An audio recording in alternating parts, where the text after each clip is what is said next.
So that was a rather disappointing game. I'm not saying that we were awful. I'm not saying that we were good. We were so average. Just just one of those games, you know. And that's two losses in a row after 22 unbeaten. It just doesn't feel good, and I'm not used to the feeling. I'm not used to losing. It's been such a long time, 4 months without making a single one of these episodes saying we've lost. But tonight, Tottenham at the Emirates Stadium in the Carabao Cup, which a lot of people would agree it's not really the most important trophy, but it's still a great opportunity for Emery to win his first bit of silverware at Arsenal. And unfortunately, we have gone out losing 2-0, and deservedly so. I would say Tottenham were far, far better than Arsenal tonight. They were just so much more clinical. We were so wasteful. We really were. The first thing I want to talk about is the chance Mkhitaryan had in the first few minutes of the game. Well, not the first few minutes, but around, I think it was 15 minutes in. One-on-one with the keeper. And by the way, their keeper was shocking tonight. Is it Gazaniga? He was just... You can see why he doesn't get in the first team very often. But Mkhitaryan has so much time. He's got time to just think about where the keeper is and where I should place the ball. And he just hits it straight to the keeper. And the game is completely different if you score there. 1-0. We were playing somewhat decent football for the first few minutes of the game. I think eventually it was very difficult for us to keep the ball. We didn't have enough possession. We didn't have a player that could just hold up the ball. We were frantic. We were so impatient. Whenever we got the ball, we just wanted to get rid of it. We looked anxious. Okay, but we've beaten Tottenham this season at home. We've already done it in a much bigger game. In a Premier League match, which is... It's not one you want to lose. I'm not saying tonight is one you want to lose, but, I would rather win the Premier League fixture against Spurs than the Carabao Cup fixture, okay? So that is just such a key moment in this game, because from then, I reckon all the way until the 40th minute or so, Tottenham dominated us in that first half. And then in the second half, it was pretty much more of the same, a little bit closer. But if Mkhitaryan scores that goal, we are talking about a completely different game, because I reckon we would have scored, if we scored that, we would have scored another one. I think, we hit the post twice in this game. We even hit the bar with a dodgy cross from Aubameyang. On another day, those go in. So, and then you think about the goals we conceded. Again, just defensive errors. Nothing too special. The finishes were great, by the way. Son with his goal, really nice finish. And then Dele Alli with one of the best finishes I've seen in a while. He had to do a lot there because Czech was running down and chasing down the ball. He had to dink it over. And what a finish it was. But the pass into both of these goals, I think it was Dele in the first goal, just knocks it through the defence. Xhaka's kind of caught off guard, too slow. We've already spoke about how Xhaka in defence should be a very, very last resort, which clearly it wasn't tonight because for some reason Koscielny was on the bench. And the second goal, which is Harry Kane, finds the ball at his feet, loads of space, has time to look up, dinks it over the top for Dele Alli, and then he finishes it. So two very avoidable goals, but this is the way we are at the moment. We don't have a strong enough defence, and just poor judgment, poor positioning. Again, Xhaka let us down in that second goal, but I don't even think Xhaka had a bad game. I think when Koscielny came on, again, it just showed how rusty he is. And I think it was clear to see why we didn't start with Koscielny. He's not ready. He's just completely not ready. He looks completely out of his comfort zone, a shadow of the player that we know and love. But you can't blame him. After being out for 7 months, I mean, just think about that. 7 months is a long time. It's over half a year sitting around, bits of training towards the end of your injury recovery period, and then you're thrown into games like tonight. It's not easy to take as an Arsenal fan because we should be having better players in those positions. We just haven't picked anyone up recently. I think Sokratis was a really good purchase, but you can just see he's our best defender at the moment, and he's not even that fantastic. Let's get this straight. Most other Premier League teams have one of their defenders being truly world class. Chelsea with Azpilicueta, you've got Man City with Laporte, who I think is probably the best defender in the league at the moment, in my opinion, along with Van Dijk. Liverpool, Van Dijk probably just ahead, actually, I would say. And then you look at Arsenal and you just think, well, Holding was our best defender until he got injured. Otherwise, we've got Sokratis. So it's definitely a worrying part of the rebuild process. We definitely do need to bring in a centre back, and I've already talked about it. But talking of the starting lineup not having Koscielny in it for a reason, he seems to be avoiding playing Ozil at the moment. And when I say he, I mean Unai Emery. I'm struggling to understand what's going on there. Why is Mesut Ozil not even on the bench? He's fit, by the way. The apparent reason was tactical. I actually think, and I'm of the opinion, that Ozil in this game would have helped us massively. Because, as I said at the start here, we looked really anxious on the ball. We didn't have anyone that could calm things down. I'm thinking like, a Xavi Alonso back at Madrid, back at Liverpool, and even for Bayern. Do you know what Xavi Alonso did? He got the ball and he settled the team down. Philipp Lahm did a great job of that as well. Who's another really good example of that? Pirlo. Pirlo was a genius with the ball at his feet, where he would just receive it, even when he's under pressure, and just relax. Xavi of Barcelona, Iniesta as well.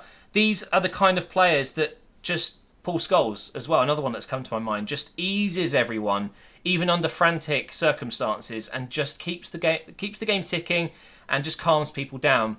I think Ozil, I'm not comparing him to those players. They're a completely different breed. But what Ozil does do is when he receives the ball, he looks up, he takes time. Often, it doesn't go very well because he'll get clattered in a challenge or he'll lose the ball. But whilst that's frustrating, it's something you need in a game like tonight. We didn't have a calm head. And Iwobi is the prime example of that, who I think's had a very decent season up until 2 or 3 weeks ago.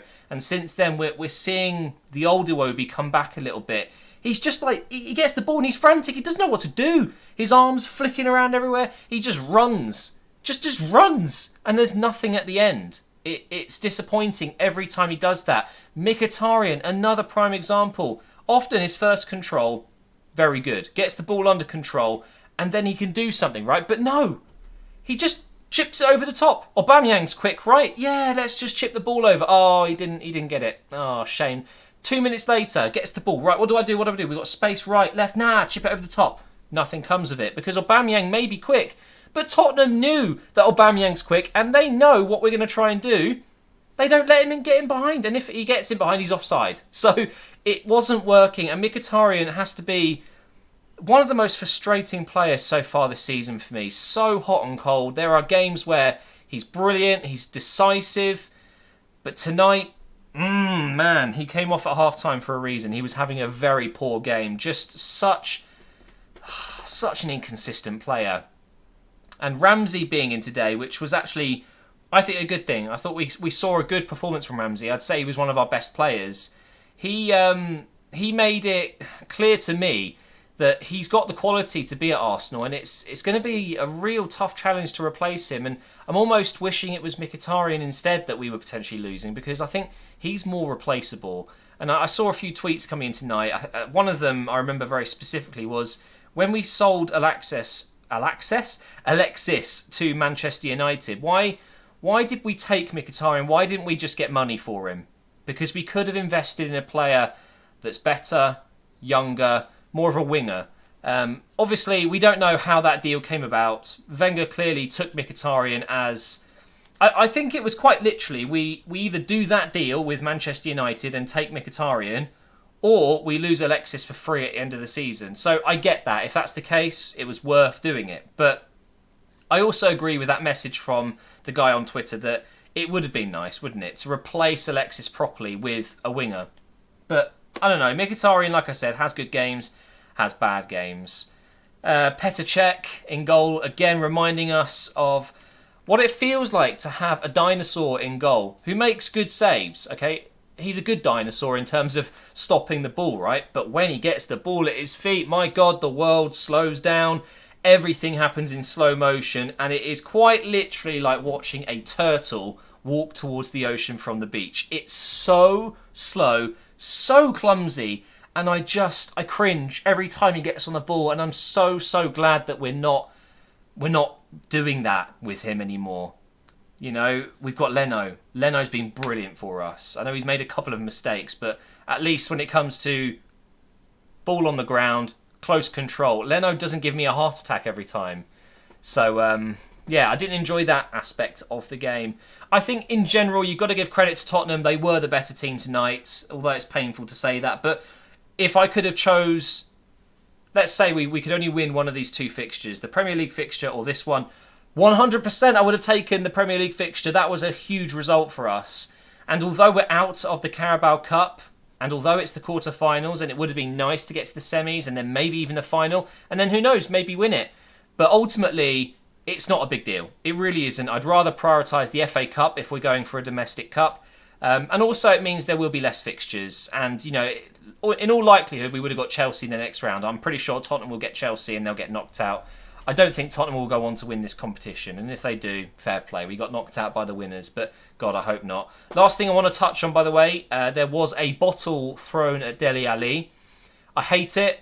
Even though it's Tottenham, even though it's Dele Alli, who I absolutely despise. He's an absolute arrogant C word. No player deserves to have something thrown at them on the pitch. We saw it recently with Aubameyang, you know, the fan who threw a banana on the pitch. An absolute racist idiot. Obviously, the banana skin didn't hit Aubameyang, but it's the same thing. You shouldn't be... It's not the same thing in terms of racism. This bottle was thrown at Dele Alli. It hit him in the head. Out of saltness. Pure salt, because we were losing 2-0. And of course, he turns around and does the whole 2-0. But it's got to stop. And I hope that we find the guy who threw the bottle and kick him out and ban him for life. I think it's as simple as that. If you go to a stadium, no matter what industry, no matter what sport, no matter what the occasion is, you don't throw stuff on the pitch like a 3-year-old throwing his toys out the pram. Even if it is your arch rivals, you just don't do that. And Dele Alli didn't deserve that. So thought I'd mention that because a lot of Arsenal fans were having a go at me for saying that that was not a nice thing. I had a lot of people saying that I'm an idiot and that Dele deserves it and that I'm a shit Arsenal fan just because I said that it's not on. You can't be throwing things on the pitch. So I stand by it. And if you disagree with me, then you need help, son, because that is not fair. You don't go to work and have stuff thrown at you. It's not nice. So credit to Tottenham. They come out on top. But we won in the Premier League, and I'm still so relieved by that fixture, more so than I'm disappointed with this one. So thank you for watching, guys. I'm thinking of doing a video talking about Mourinho being sacked. I know it's kind of late news now, but I've got some thoughts on that. So let me know if you'd like me to release that or not bother. Just get back into the career mode. But thank you for watching, guys. And make sure you like, subscribe, and I will see you next time.